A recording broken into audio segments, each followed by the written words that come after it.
En fait, moi je suis guitariste depuis l'âge de 10 ans. La première fois de ma vie, je suis allé dans un magasin de musique parce que ma guitare ne sonnait plus du tout. Et en fait, ils ont juste voulu me vendre une guitare plutôt que de régler la mienne. Et là, je me dis, non, il y a un truc, il y a quelque chose à faire, quoi, c'est pas possible. À mes 40 ans, j'ai érupté, j'ai dit, maintenant, je me mets à plein temps et j'y vais à fond. 80% des guitares qui sortent d'usine, où il n'y a pas de planif de fête. Et même chez...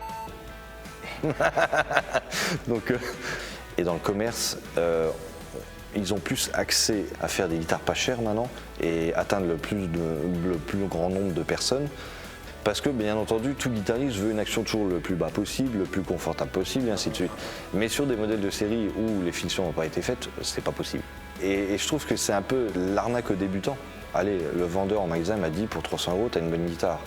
Mais en vrai, quand il va un peu maîtriser l'instrument, il va vite se rendre compte que elle sonne pas et puis ça frise et puis c'est pas confortable parce qu'une guitare mal réglée, c'est pas confortable du tout.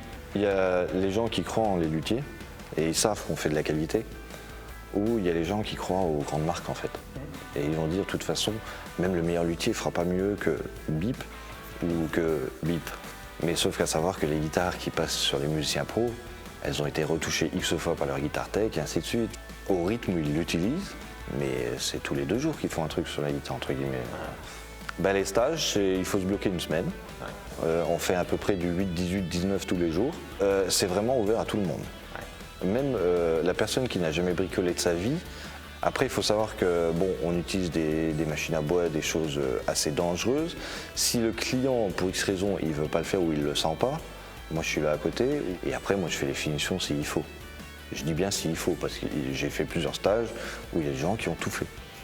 C'est très valorisant pour lui parce qu'il s'est dit waouh, j'ai fait une guitare et elle n'est pas différente en qualité d'une guitare que c'est moi qui l'avais faite en fait.